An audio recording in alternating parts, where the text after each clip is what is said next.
9월 17일 달력에 붉은 펜으로 동그라미 쳐두었던 그 날짜가 지금 말없는 불덩이처럼 내 뺨을 후끈 달아오르게 했다. 결혼 3년, 지혼식부터 면혼식, 그리고 피어콘식까지 사람들은 날이 갈수록 인연이 더 단단해진다고 말했지만 서연과 나는 아마도 그 껍데기마저 다 달아버려 밑바닥에 숨겨져 있던 허약한 속살을 드러낸 셈이었다. 거실 탁자 위에는 짙푸른색 선물 상자 하나가 뚜껑이 살짝 열린 채 놓여 있었다. 그 안에는 내가 직접 디자인한 얇은 순금 반지가 2개 들어 있었고 반지 안쪽에는 우리 두 사람 이름의 이니셜이 섬세하게 새겨져 있었다. 이 디자인 스케치를 그리려고 나는 사흘 밤낮을 꼬박 세웠다. 그때의 나는 이런 낭만이 세월의 침식을 충분히 막아낼 수 있을 거라 순진하게 믿었었다. 오후 3시 나는 회사 서랍에 복잡한 장부들을 억지로 밀어넣고 시내에 있는 달콤한 속삭임 디저트 카페로 향했다. 그곳에서 손바닥만 한 딸기 생크림 케이크를 샀다. 서연은 단 것이라면 사족을 못 썼고 특히 이 집 생크림을 유난히 좋아했다.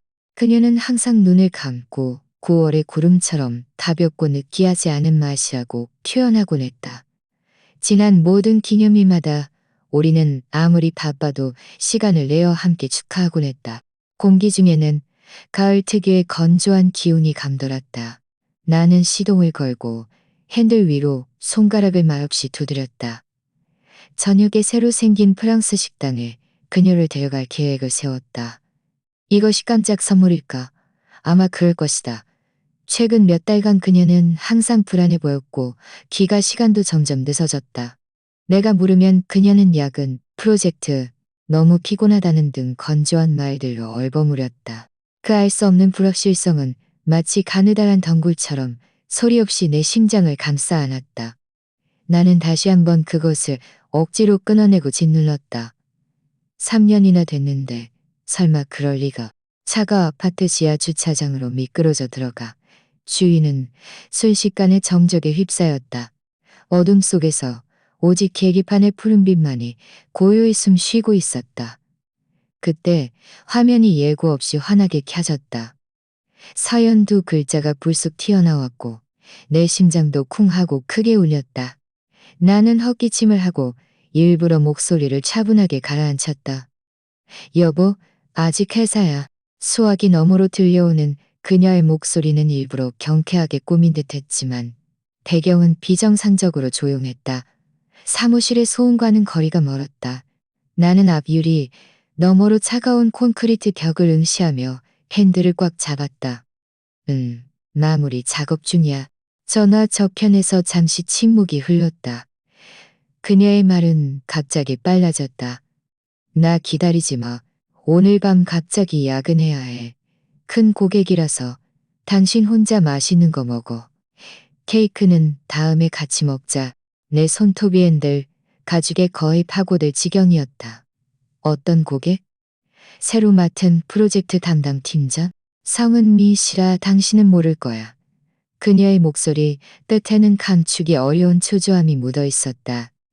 나 자료 준비해야 하니까 끊을게. 뚜.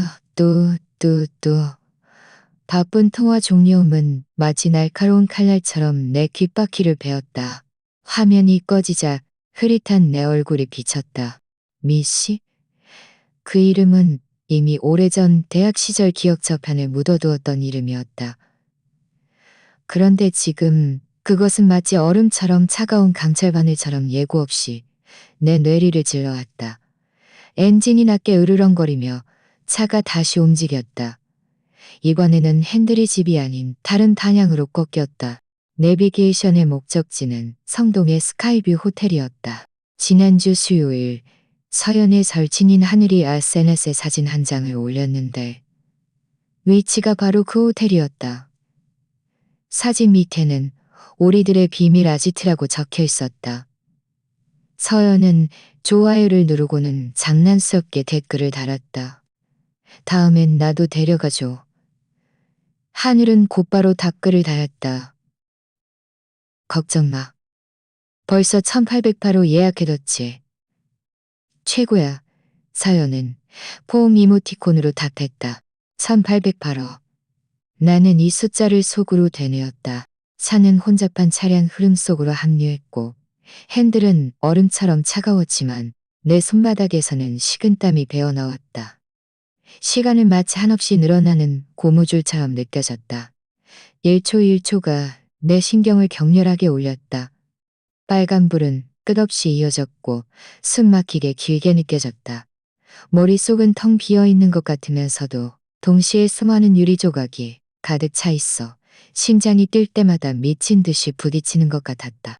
일단 의심의 두개 균열이 생기자 그동안 무시했던 모든 세부 사항들이 홍수처럼 쏟아져 나왔다.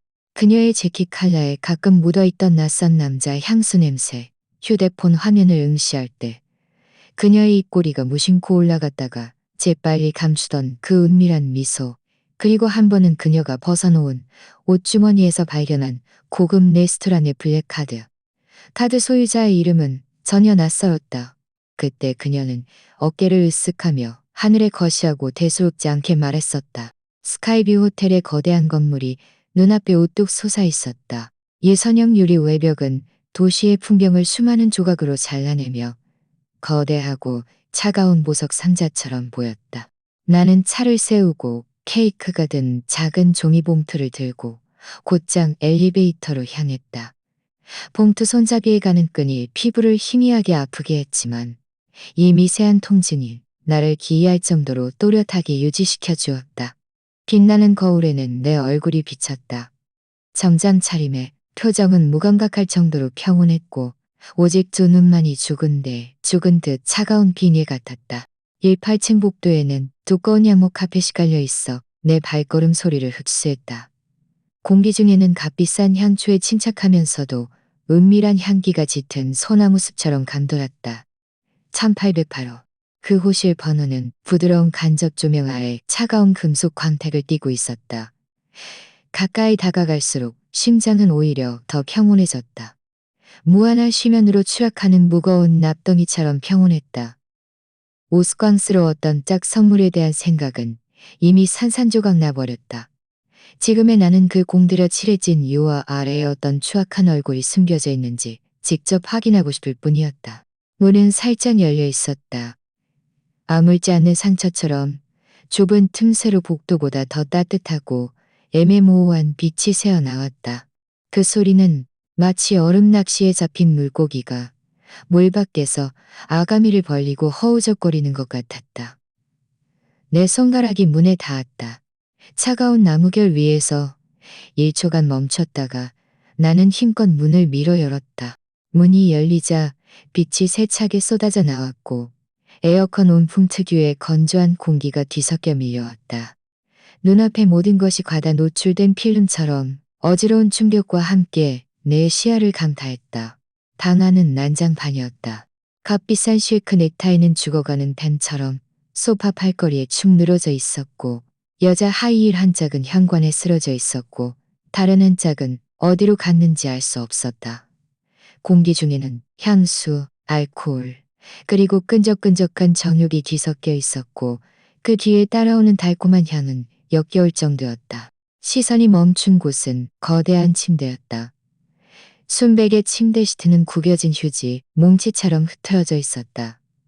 서연의 검은 긴 머리카락은 폭포처럼 침대 위로 흩어져 있었고 땀에 젖은 머리카락은 그녀의 붉어진 뺨에 달라붙어 있었다.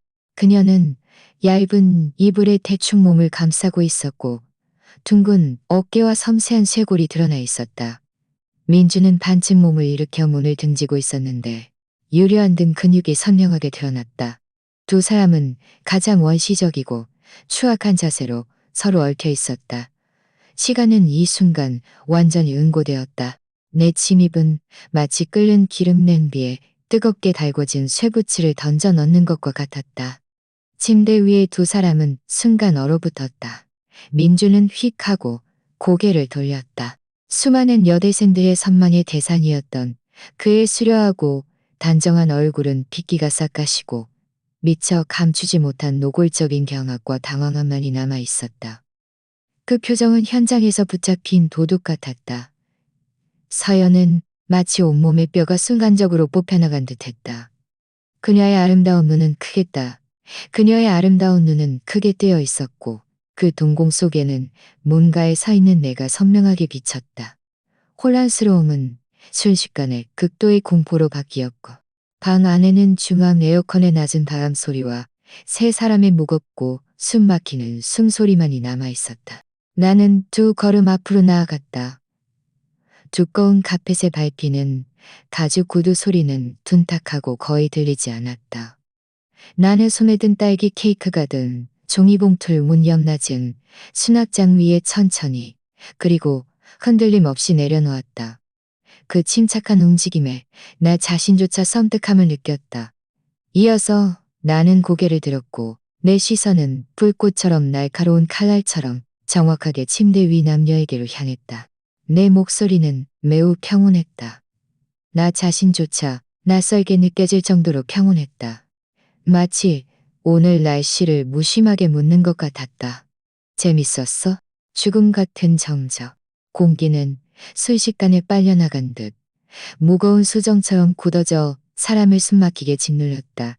서연은 마치 활력을 되찾은 듯 그 공포스러운 경직 상태에서 벗어났다. 그녀는 황급히 흘러내린 이불을 잡아당겨 벌거벗은 몸을 필사적으로 감쌌다. 이빨은 통제할 수 없이 위아래로 부딪히며 드르륵 소리를 냈다. 그녀는 나를 보았고 그 눈빛에는 거대한 공포와 거의 절망에 가까운 애원이, 달망에 가까운 애원이. 민지는 그녀보다 한 발 먼저 반응했다. 그는 재빨리 침대 위에 흩어져 있던 바지를 움켜쥐고 허둥지둥 서둘러 입었다. 그는 몸을 일으켜 일부러 꼿꼿이 섰는데 이를 통해 일말의 가련한 침착함이라도 되찾으려는 듯했다. 늘 여유로운 미소를 띠던 그의 얼굴 근육은 부자연스럽게 경련하고 있었다. 지훈아. 그는 헛기침을 하고 목소리가 다소 쉬어 있었다. 네가 왜 여기 있어? 나는 그의 눈 한 구석조차 쳐다볼 가치도 없었다. 내 시선은 마치 모처럼 침대 위에서 부들부들 떨고 있는 여자에게, 내 법적인 아내에게 3시간 전까지만 해도 전화로 태연하게 야근한다고 말했던 그 여자에게 단단히 박혀 있었다. 분노? 아니, 비통함? 이미 무감각해진 것 같았다. 내 가슴 속에는 오직 차갑고 무거운 덩어리만이 남아 있었다. 그것은 내 모든 체온을 빼앗아 끊임없이 아래로 끝없는 심연으로 추락하고 있었다. 그리고 그것과 함께 기묘하고 잔인할 정도로 명료한 의식이 찾아왔다. 나는 입꼬리를 살짝 당겼다. 그 호선은 아마 오는 것보다 더 추할 터였다. 제 아내가 오늘 밤 야근한다고 해서 특별히 야식 좀 가져다 주러 왔습니다. 내 시선은 낮은 수납장 위에 놓인 외로운 케이크 상자로 무심하게 향했다. 서연의 몸이 크게 떨렸다. 이불에 감싸인 몸은 더욱 움츠러들었고 고개를 깊이 숙였다. 흐트러진 긴 머리카락이 어깨 위로 흩어져 마치 폭풍에 시달린 마른 풀 같았다. 마침내 그녀의 목구멍에서 더 이상 참을 수 없는 흐느낌이 새어나왔다. 민준의 얼굴은 여러 번 변했다. 당황함과 난처함은 결국 모욕당했다는 분노로 가라앉았다. 그는 한 걸음 앞으로 나아가 보호자 같은 자세를 취하며 서연 앞에 서려고 하는 듯했다. 지훈아, 진정해. 상황은 네가 생각하는 그런 게 아니야. 나와 서연은, 그는 해명하려 했지만 잠시 말을 잇지 못했다. 단지 뭐라고? 나는 마침 그에게 시선을 돌렸다. 길가의 돌멩이를 보는 것처럼 평온하게 말했다. 단지 옛 동찬이 오랜만에 만나서 침대에서, 그것도 호텔 방문까지 열어놓고 깊은 대화를 나눴다는 건가? 내 목소리는 높지 않았지만 한 글자 한 글자가 너무나 또렷하게 고요한 공기 속에 떨어져 어떤 고함보다도 더 큰 투과력을 지녔다. 민주는 내 말에 얼굴이 시퍼렇게 질렸고 숨도 몇 번 가빠졌다. 말 조심해. 나와 서연은 떳떳해. 우리는 그저 사업 협력을 논의하고 있었을 뿐이야. 협력. 나는 고개를 끄덕였다. 내 시선은 그의 벌거벗은 상체와 이불 아래 서연의 희미하게 보이는 애매한 흔적 사이를 오갔다. 민 대표님, 협력 방식이 참으로 독특하네요. 옷을 벗고 깊이 있는 조류를 해야만 하는 건가요? 당신 회사만의 새로운 흐름인가요? 내 어조에는 심지어 일부러 꾸민 듯한 가식적인 질문이 섞여 있었다. 민주는 분노로 이마에 힘줄이 솟아오르고 주먹을 꽉 쥐었다. 그 온화하고 고상한 위장이 곧 무너질 것 같았다. 나는 더 이상 그를 보지 않았다. 내 시선은 다시 서연에게로 돌아갔다. 그녀는 여전히 고개를 숙이고 있었고 울음 때문에 어깨가 미미하게 들썩였다. 마치 최종 심판을 기다리는 죄수 같았다. 그 가련한 모습은 한때 나를 수없이 마음 아프게 했지만 지금은 그저 지독히 위선적이고 값싸게 느껴질 뿐이었다. 서연아. 나는 그녀의 이름을 불렀다. 목소리에는 어떤 감정도 실려있지 않았다. 고개 들어봐. 그녀는 더욱 심하게 떨었다. 마치 가을바람의 마지막까지 버티는 마른 잎사귀 같았다. 그녀는 저항했지만 저항할 수 없었다. 천천히 눈물로 얼룩진 얼굴을 들어 올렸다. 한때 맑고 밝았던 눈은 붉게 부어 있었고 그 안에는 혼란스러운 공포, 수치심, 그리고 한 줄기 애원이 가득했다. 말해봐. 나는 그녀의 눈을 뚫어지라 응시하며 한마디 한마디 물었다. 언제부터 시작된 일이야? 그녀의 입술은 격렬하게 떨렸고 커다란 눈물이 뚝뚝 떨어져 새하얀 시트에 떨어져 짙은 물자국을 번지게 했다. 지훈아. 나. 그녀의 말은 두서가 없었고 목소리는 심하게 갈라졌다. 잘못했어. 미안해. 정말 미안해. 내가 묻는 건 내 목소리는 갑자기 몇 단계 높아졌고 그녀의 무의미한 참회를 냉혹하게 끊었다. 언제부터 시작된 일이냐고? 한 글자 한 글자가 날카로운 얼음칼 같았다. 그녀는 내 갑작스러운 엄격함에 움찔했고 울음소리는 더욱 커졌다. 간헐적으로 몇 마디를 쥐어짜냈다. 지난달 동창회. 히후. 지난달 동창회. 좋아. 내 머릿속에 그날 밤의 장면이 성광처럼 스쳐 지나갔다. 그녀는 늦게 돌아왔고 술기운의 얼굴이 발그레했으며 눈은 놀랍도록 빛나고 있었다. 오랜만에 옛 친구들과 즐거운 시간을 보냈다고 했다. 나는 바보같이 일어나 부엌에 가서 그녀를 위해 해장국을 가지 일어나 부엌에 가서 그녀를 위해 해장국을 끓여주기까지 했다. 지금 생각해보면 그 놀랍도록 빛나던 눈빛 속에는 분명히 몰래 저지른 과실 후 아직 완전히 몰래 저지른 분명히 몰래 저지른 분명히 몰래 저지른 나는 눈을 감고 억지로 그것을 눌러 삼켰다. 민주는 더 이상 참지 못했다. 그는 아마 내 평온함이 너무 비정상적이라 극도의 불안감을 느낀 듯했다.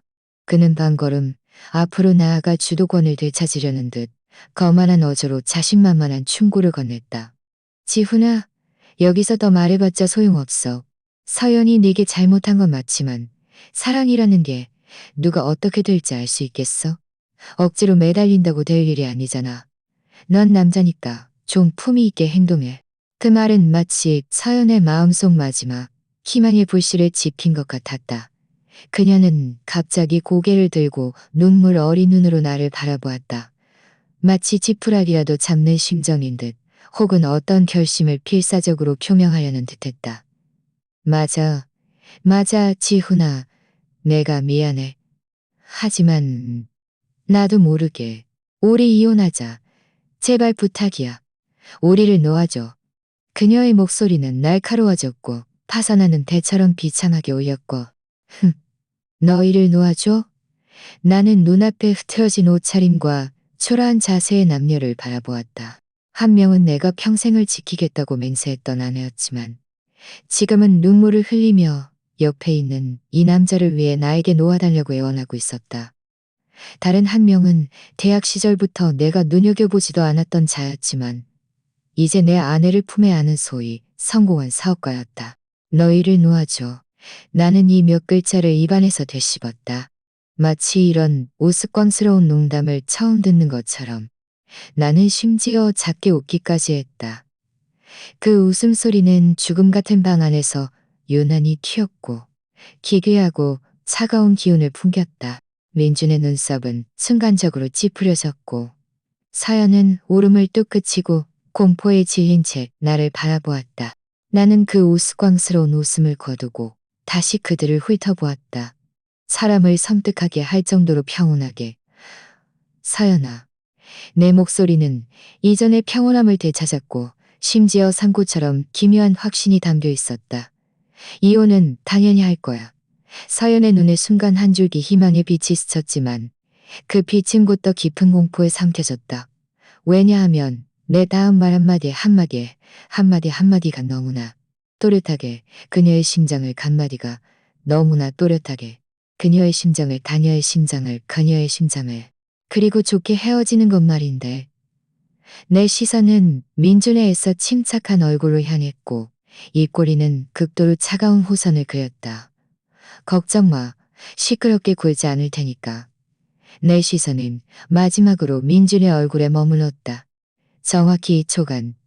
민 대표님, 옷은 제대로 입으시죠. 아무리 짐승이라도 껍데기는 걸쳐야 그럴듯해 보이니까. 말을 마치고 나는 더 이상 그들 중 누구도 쳐다보지 않았다. 그들의 다채로운 표정 따위는 관심 없었다. 나는 미련 없이 몸을 돌려 1808호 방을 나섰다. 뒤에서 무거운 방문이 조용히 닫히며 방 안의 난잡함과 추악함, 그리고 광기를 완전히 차단했다. 복도 불빛은 얼음처럼 차가웠다. 나는 차가운 벽에 등을 기대고 깊게 숨을 들이쉬었다. 가슴속 그 무거운 덩어리는 더 이상 아래로 추락하지 않았다. 그것은 응고된 용왕처럼 변해 천천히 소리 없이 끓어오르기 시작했다. 그것은 내 심장을 짓눌렀고 날카롭고 생생한 통증을 안겨주었다. 하지만 이 통증은 기묘하게도 내 무감각했던 모든 신경을 완전히 깨웠다. 너희를 놓아줘? 게임은 이제 시작이야. 너희에게 진정한 품위가 무엇인지, 진정한 생지옥이 무엇인지 알려줄 테니까. 새벽 1시, 차는 텅 빈 도로를 질주했다. 가로등 불빛은 끊임없이 길게 늘어나고 왜곡되었다가 빠르게 뒤로 던져지며 100m에는 희미한 잔상만을 남겼다. 나는 창문을 내렸다. 차가운 밤바람이 칼날처럼 얼굴을 스쳤다. 피부는 쓰라렸지만 이 쓰라림은 가슴속에 응고되어 천천히 타오르는 불더미를 조금도 식힐 수 없었다. 집, 한때 집이라고 불렸던 그곳. 지금은 그 공간에 발을 들여놓는다는 생각만으로도 속에서 천불이 나는 역겨움이 치밀어 올랐다. 핸들을 갑자기 왼쪽으로 꺾었다. 타이어가 노면과 마찰하며 날카로운 비명을 질렀다.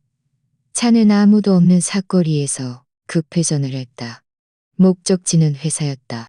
깊은 밤, 오피스 빌딩은 어둠 속에 엎드려 있는 강철 괴물 같았다. 드문드문 몇몇 창문에서만 불빛이 새어나왔다. 그것은 야근하는 직장인들의 잠 못 이루는 밤이었다. 지문으로 잠금을 해제하고 사무실의 육중한 유리문을 밀고 들어가자 종이, 커피, 그리고 전자, 기기의 발열이 뒤섞인 익숙한 독특한 향기가 코끝을 스쳤다. 거대한 통유리창 너머로는 도시의 불빛이 별처럼 반짝이는 밤바다 같았다. 화려했지만 동시에 차가웠고 지금의 나와 너무나도 흡사했다. 나는 널찍한 가죽 사무실 의자에 깊숙이 몸을 기댔고 의자는 둔탁한 소리를 냈다. 컴퓨터를 켜자 화면에 차가운 빛이 순식간에 내 얼굴을 비쳤다. 나는 겹겹이 암호화된 파일 폴더를 열었다. 그 안의 자료들은 너무나 오랫동안 잠들어 있었다. 나는 이런 식으로 그것들을 다시 열게 될 줄은 꿈에도 생각지 못했다. 민준 바이오테크놀로지 유한회사의 창업자 겸 CEO. 지난 몇 년간 그는 면변소의 혁신적인 치료법 개념과 능변하는 입재주로 자본시장에서 승승장구했고 업계에서 뜨거운 신성으로 떠올랐다. 그의 화려한 경력은 마치 정교하게 짜인 동화 같았다. 하지만 아쉽게도 동화는 모두 거짓말이다. 파일 폴더 안에는 몇 잔의 스캔본이 조용히 놓여 있었다. 선명한 서명이 비록 흘려 쓴 것이었지만 충분히 알아볼 수 있었다. 그것은 몇 년 전 그의 회사가 초기 창업 단계에서 가장 어려웠을 때 그는 결정적인 투자를 받기 위해 투자자에게 한 가지 추가 조건을 수락했다. 몇몇 깨끗하지 않은 장부를 처리하는 것을 돕는 것이었다. 그 중에는 적지 않은 세금 체납건도 포함되어 있었다. 당시 이 일을 담당했던 재무 담당자는 내 친구의 전 여자친구였다. 우연치 않게 그 여자는 어느 술자리에서 진실을 털어놓았고 자세한 내용뿐만 아니라 심지어 몇 장의 핵심 증빙 서류에 흐릿한 사본까지 몰래 보관하고 있었다. 내 친구는 의리도 있었지만 남의 일에 재미를 느끼는 심정으로 이 자료들을 나에게 넘겨주며 반쯤 농담조로 말했다. 야, 너 그 미션 계속 사이 안 좋았잖아? 가지고 있다 보면 언젠가 쓸모 있을지도 몰라. 그때의 나는 그저 지루하다고 생각했다. 민주는 내 눈에 경쟁 상대조차 되지 못했다. 나는 무심하게 파일을 암호화하여 컴퓨터 깊숙이 넣어두었고 다시는 들여다보지 않았다. 이 지루하다고 여겼던 잠들어 있던 자료가 지금 내 손안에 가장 날카로운 칼날이 될 줄이야. 나는 화면 속 몇 장의 서류를 응시하며 웃음기 없는 입꼬리를 슬며시 올렸다. 직접 고발하는 것은 너무 저급하고 쉽게 나를 노출시킬 터였다. 내가 해야 할 일은 이 칼날을 소리 없이 하지만 정확하고 치명적으로 휘두르는 것이었다. 화면의 차가운 빛이 내 얼음 같은 눈에 반사되었다. 나는 휴대폰을 들고 한 번호를 눌렀다. 전화는 한참 동안 울린 후에야 연결되었다. 수화기 너머로 잠이 덜 깬 듯 짙은 목소리가 들려왔다. 여보세요? 누구세요? 지금 몇 시라고? 침묵. 내 친구. 그 일 처리 방식이 항상 다소 사악한 태준이었다. 나 지훈이야. 내 목소리는 고요한 사무실에서 유난히 또렷하게 들렸다. 태준의 잠기운은 순식간에 절반 이상 달아났다. 지훈아, 이 미친놈이 한밤중에 무슨 일이야? 무슨 일 생긴 거야? 두 사람을 조사해줘. 민준 바이오테크놀로지의 CEO. 그리고 서연, 그의 회사 행정 담당. 나는 테이블을 가볍게 두드렸다. 목소리는 얼음처럼 차가웠다. 그들의 모든 더러운 것들을 원해. 계좌 내역, 사적인 통화 기록, 조작 기록. 자세할수록 좋아. 태주는 전화 너머로 차가운 숨을 들이켰다.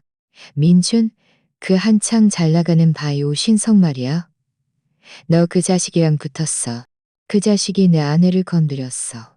공기는 순식간에 응고되었고 오직 전류의 지직거리는 소리만이 남았다. 몇 초 후 태준의 목소리는 낮고 진지해졌다. 알았어. 7시간 줄게. 깜짝 놀랄 만한 결과를 보여줄게. 하지만 이건 위험이 좀 커. 민준의 회사에는 전문 네트워크 보안팀이 있어. 돈은 문제 없어. 나는 개인 계좌를 열어 6자리 숫자의 계약금을 이체했다. 내가 원하는 건 절대적인 은밀함이야. 어떤 흔적도 남기지 않아야 해. 걱정 마. 이 바닥 누른 나도 알아. 태준의 어조에는 약간의 섬뜩한 감동이 담겨 있었다. 내 친구를 건드린 놈은 지옥이 뭔지 알게 해줄 테니까. 전화를 끊고 나는 민준 회사 홈페이지를 클릭했다. 홈페이지 첫 화면에는 그가 고급 정장을 입고 우아한 미소로 언론 인터뷰를 하는 사진이 있었다. 제목은 젊은 기업가의 책임과 사면이라고 크게 쓰여 있었다. 나는 비웃으며 화면 속 그의 얼굴을 손가락으로 쓸어 넘겼다. 사흘 동안 나는 평소처럼 출퇴근하고 야근 카드도 찍었다. 심지어 서연이 밤늦게 술을 취해 돌아왔을 때도 따뜻한 물 한 잔을 건네는 자상함을 보였다. 그녀의 눈빛은 흔들렸고 말을 머뭇거렸지만 나는 시종일관 무심한 평온함을 유지했다. 마치 호텔에서의 그 장면은 결코 일어나지 않았던 것처럼 이 평온함은 그녀를 더욱 공포스럽고 불안하게 만들었다. 사흘째 되는 밤늦게 태준에게서 암호화된 압축 파일이 도착했다. 압축을 풀자 빽빽한 파일들이 쏟아져 나왔다. 마치 하늘을 뒤덮는 그물처럼 민준의 위장을 산산조각 냈다. 내가 이미 알고 있던 탈세 증거 외에도 더 충격적인 내막이 있었다. 그의 회사 핵심 기술은 특허 침해 의혹이 있었고 허위 데이터로 투자를 유치했으며 심지어 불법적인 경로로 임상시험 샘플을 확보했다. 더욱 비꼬는 것은 그와 서연의 채팅 기록에는 나에 대한 비웃음과 미래에 대한 계산으로 가득했다는 점이었다. 지훈이는 그냥 바보 같아. 내가 자기를 사랑한다고 진짜 믿는 줄 알아. 회사 핵심 고객 자료만 손에 넣으면 우리는 그를 완전히 차버릴 거야. 자기야, 서두르지 마. 이번 투자 유치만 성공하면 강남 최고급 아파트를 사줄게. 그때 우리는 당당하게 함께할 수 있을 거야. 이 글들을 보면서 나는 분노하지 않았다. 오직 극도의 차가움만이 느껴졌다. 나는 이 증거들을 분류하고 정리하여 국세청, 금융감독원, 그리고 민준에게 속은 몇몇 투자기관에 익명으로 보냈다. 이 모든 것을 마치고 나는 의자 등받이에 기대어 창밖으로 동이 트는 하늘을 바라보았다. 폭풍은 일주일 후 갑자기 닥쳐왔다. 먼저 국세청이 민준의 회사에 갑자기 들이닥쳐 모든 재무장부를 압수했다.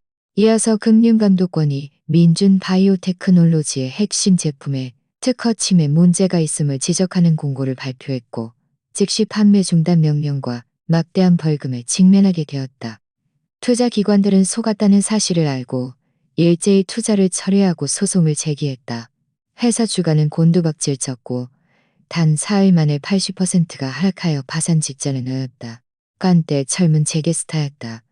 언론이 벌떼처럼 몰려들었고 민주는 사방팔방으로 뛰어다니며 도움을 구했지만 평소에 그를 칭송하던 협력업체들은 모두 그를 피하기 바빴다. 서연의 삶도 순탄치 않았다.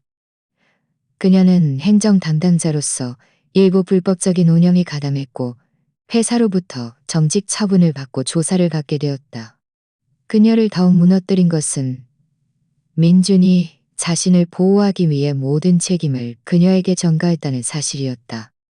그는 대외적으로 그녀가 직위를 이용해 데이터를 훔치고 문서를 위조했다고 주장했다. 민준이 망할 자식, 날 보호해주겠다고 약속했잖아. 서연의 히스테리컬한 울부짖음이 수화기를 통해 들려왔고 절망감으로 가득 차 있었다. 나는 사무실에 앉아 자신과는 상관없는 소극장을 보는 것처럼 평온하게 그녀의 울부짖음을 듣고 있었다. 지훈아, 내가 잘못했어. 정말 잘못했어. 그녀는 갑자기 나에게 시선을 돌렸고 목소리는 지극히 비굴해졌다. 나 용서해주면 안 될까? 우리 다시 시작하자. 다시는 널 배신하지 않을게. 다시 시작하자고? 나는 비웃음을 흘렸다. 목소리에는 어떤 온기도 없었다. 서연아, 깨진 거울이 다시 붙을 수 있다고 생각해? 나는 전화를 끊고 그녀의 번호를 차단했다.